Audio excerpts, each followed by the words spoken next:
Hi, and welcome, everybody. This is the Prepper segment. We're going to be running this on episode 288 of the Polite Society podcast, presented by the Firearms Policy Coalition.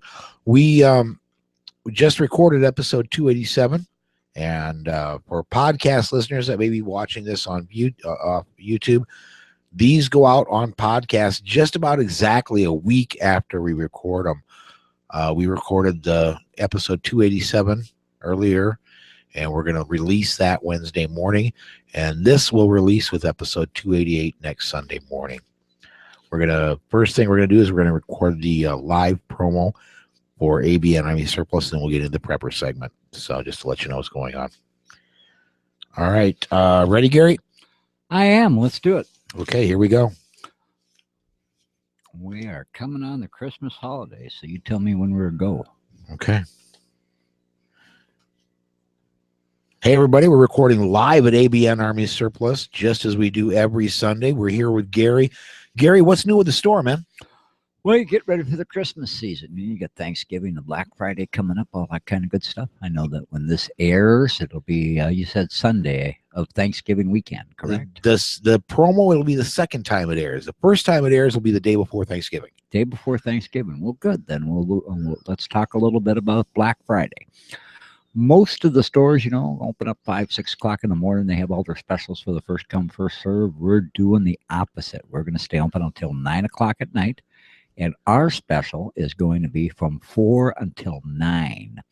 So for all our podcast listeners and YouTube listeners that are local, from 4 until 9, and we're not going to mess around with this or that. It's a straight 30% off everything in the store for 5 hours. Very cool. Very cool. Very cool. And if there's something in the store that's already marked down 20%, you get another 10%. So we literally mean everything in the store from 4 o'clock Friday afternoon till 9 o'clock Friday evening will be 30% off. Sleeping bags to tents. You're in the market for a big $600 tent, take 30% off, come get it. You want a $200 sleeping bag, take 30% off, come get it. Good deals. Now, if somebody were to call into you and talk to you during that time, for the podcast listeners, would they be able to get the 30% off during that time? Yes, they would. Yep, we're willing to honor that 30% to anybody who calls in or sends me an email during that time frame. The only place that we're not going to honor that special order because we simply can't. Sure. So if it's going to be in stock items. So again, sleeping bags, tents, clothing, pants, all that kind of good stuff. Boots to mittens to gloves to whatever it is you want. Knives, K-bars, packs. The whole works. Everything a straight 30% off. And then, of course, we'll ship it to wherever they want us to ship it to without a problem. Very, very cool. So if they want to get in touch with you, want to get some of that 30% off, how do they do that? Give us a call to the store, of course, 605-357-8855. And otherwise, send me an email, Gary@abntactical.com. And then we're going to just, because this is also going to come out a second time, which is going to be after that Black Friday, right? Mm-hmm. Yep. Okay. One of the specials we have in December here that folks are going to like, I think, is that we get surplus boots in. Oftentimes, people presume that those are always used boots. Many of them are, but many of them are brand new boots that the guys have never worn. And we have a ton of them, particularly the tan version used by the Iraqi and Afghan soldiers. So all of our surplus boots, that's not the pack boots or the new boots, the surplus boots, we are going to have buy one, get one. So you can get 2 sets of boots for the price of 1 boot in December, all the way through until we don't have any more, until they're gone. So that's a great deal. That is a great deal. Actually, we started it today, and I've had several of our customers already walk out with 2 pairs of boots. So you just pay for whatever one is the more expensive of the 2. The other one comes for free. And that's black. We got a ton of black boots as well as the tan boots. So 2 for 1 until they're gone. Awesome. Just shy of 4 minutes. Okay. Okay. And then Prepper segment, we were going to be discussing documents. Documents. Yep. things that you should prepare for ahead of a disaster that have to do with the legalities of your life. Okay.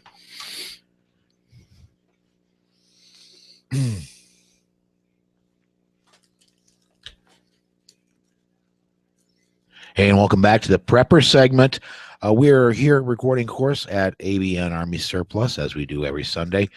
Gary, we want to talk this week about documents. What do you got on top for that, man? We do. Hello to everybody. The legalities of life. Oftentimes when preppers start preparing, they think about the things like ammo and food and that kind of thing. But most of my disaster experience, there are several problems that are consistent from a Hurricane Katrina to a house fire. You run out the door and you got a little bit of this or a little bit of that. Now, if we get an EMP or something like that, when we're talking about a major disaster, the same thing applies. It applies to a house burning down. You don't think about what you need the moment the incident is happening. And there's a lot of legalities to life that go along with that. So I want to talk a little bit tonight about prepping and using the legalities of things. For example, a list of documents that you ought to have photocopied and as part of your prepper pack. Most people don't think about that. Did you run out? You didn't bring your wallet? Do you have a copy of your driver's license? Can you prove who you are, for example? A lot of situations have been disasters where people show up at a shelter somewhere or something like that, and they literally have absolutely nothing that proves they are who they are. They don't have a copy of their driver's license or a copy of their social security card.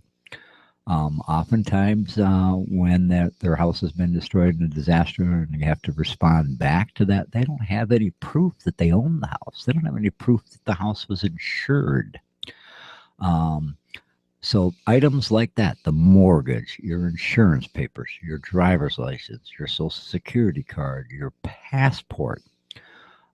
When you have kids, are you talking about having a living will? Do you have certain items for the kids that are legalities? Their social security cards. Nowadays, kids get them very, very young. So there's a list of documents, and I'm going to just last year's tax returns as an example. I'm looking at my little list because, we do supply this here in the store, the disaster checklist. Immunization cards, medical cards. Worked many a disaster where somebody's been seriously hurt. And the time you get to them, you say, okay, what hospital are we going to take? Well, I'm Medicare. Okay, but in order for a hospital to help you or an ambulance to be able to cover the cost, what's your Medicare care card number? Having photocopies of those documents in your prepper pack ready to go is very important. And I know that in today's day and age, security is an issue. You don't want to let your social security, you don't want to let your passport out there. But I'm not talking about that. I'm talking about having a nice secured spot inside of that to-go pack, because if the crap hits the fan, the last thing you're going to be concerned about is identity theft on the internet. But you're going to want these documents to be able to prove certain things. So another one, besides the medical card and the insurance papers, birth certificates, marriage certificates, voter registration cards. And as often we know, birth certificates, for example, are if you've got to get new documents, then you've got a photocopy of your birth certificate, they may be able to find the original on file someplace, so they can get you a new driver's license, they can get you a new passport. So that is really an important part of your prepper life. Okay.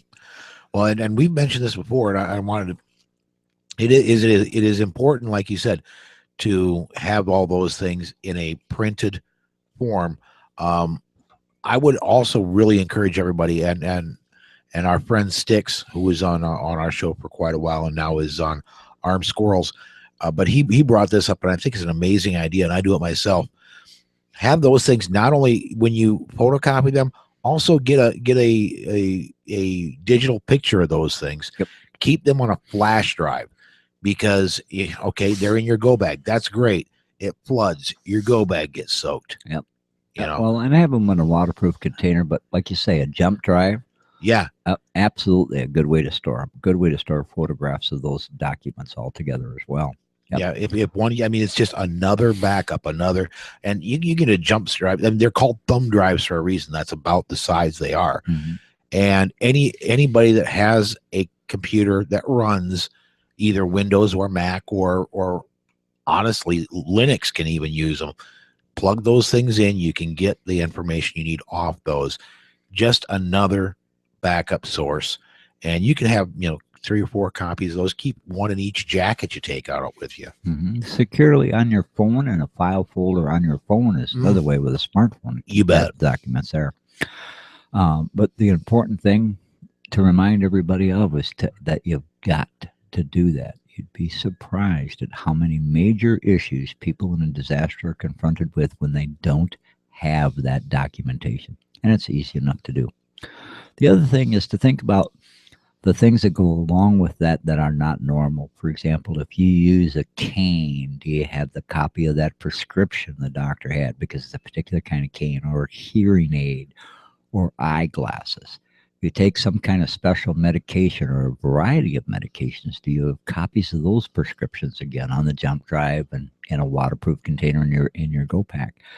All of a sudden you show up and you want to get hydrocodone or something, for the pain that your doctor prescribed for you. You lost your pills. You don't have a copy of your prescription. In addition, you don't have a driver's license or a social security card or anything that can even prove you are who you are. You could be some time before they figure out that you can go ahead and get some. Well, and even, going beyond pain medicine, it only takes a few days for me to be in really deep doo-doo without my diabetes medicines. People that are on blood thinners for various reasons, that can be a matter of days, and it's fatal for them. Heart medications, right. If you are on those type of medications, it's absolutely vital. I'd say it's more important that you have that than you have your driver's license. Well, in some respects, you're absolutely correct. The other thing is computer records. Many of us, all of us should, but many of us back up our computer like once a day or once a week or once a month, whenever you back it up. We have a tendency to back them up and leave our backups at home.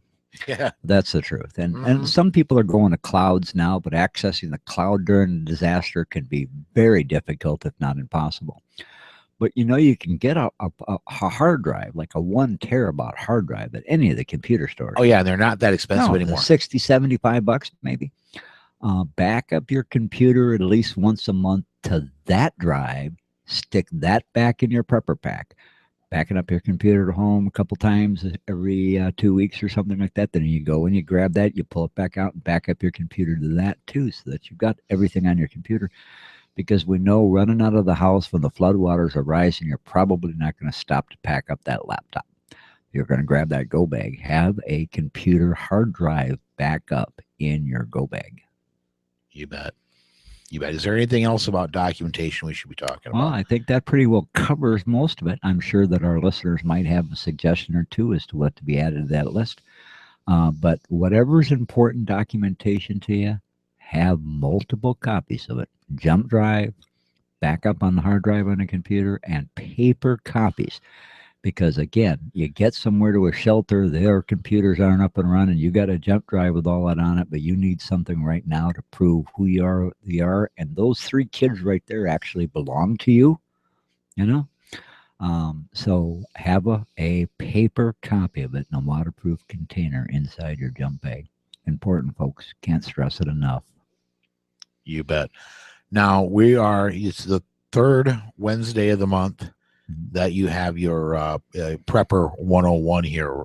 And I believe that just happen, or is that completed? It had a wonderful, wonderful class. We talked about a lot of the basics. And of course, what I love about the classes is you plan an hour and a half, 2 hours, give folks the information, but one question leads to another question, leads to another question. Again, we were here for 4 hours. Wonderful class, covered a lot of stuff. We had a very good survival class last time too, so we got our next ones coming up. First Wednesday of December, we have our survival skills 101, kind of more of a hands-on type thing. And then the disaster preparedness class will be the 3rd Wednesday of December. And we're lining up some shows too. Just let everybody know we're looking at Fargo Gun Show, Bismarck Gun Show, Yankton Gun Show, We're possibly, and we'll let folks know next Sunday for sure, but we're also looking at 2 coming up real quick, because the Yankton, Fargo, and Bismarck are in January, when you and I will be gone a lot of that particular time, because we'll be at the SHOT Show. But my staff is planning to do a few of those, and we have the first weekend of December. We will either go out to Rapid or to Jackson, Minnesota. Both have got good gun shows we'd like to go to. And to let all the listeners know, our website, www.abnarmysurplus.com. Our consultant and our staff member here will work on that. We are redoing the entire thing. And it's starting to look good. If you pop up there, folks, you'll see that there are some changes. It's still not as functional as we'd like it, but we've got thousands and thousands of the photographs of products are up. And if we get that site up and ready and functional, we'll talk about that next Sunday. Then we'll be at either Jackson or Rapid City, and we'll let folks know when we're going to be in that area too. Very cool. Well, I think that does wrap up the segment for this week. It's up in the air whether we're going to be doing one next weekend or not. The schedule may be a little bit in flux for the weekend after Thanksgiving when we record these, but we will be doing them. We'll at least be doing a show. The regular show. We'll be getting more of these. This is not the end of them. They're going to be continuing to come at you. So, but thanks again, Gary, and we'll be doing another one of these really soon. All right. Thanks, folks. Take care. Prep up. Little bit of a shorter one, but still good information. Well, and actually there was one other area I wanted to cover, and I completely forgot about it, but that was just mention to people that, and you might put it out in an email or something. I thought it was interesting this week because normally disaster preparedness and prepping is not a mainstream news item. Yeah. But the threat of an EMP has gotten to be so strong within the federal government that it made mainstream this week. There actually were interviews with people from the Department of Homeland Defense on major, like we're talking CBS and Fox News and that type of thing, about what kinds of potential disasters we were looking at, where they all confirmed that the reality of an EMP strike in the United States is no longer a if, but rather a when, that our electrical grid will go down. And I thought that was a pretty interesting assessment, that people should plan the fact that the grid is going to go down at some point. So, and you just you rarely see it hit major media. And that was the interesting thing about this week's news, is that it hit the major media. Well, sweetheart, let's pack this stuff up. Your daughter commented on her status earlier. Which daughter? Angie? What?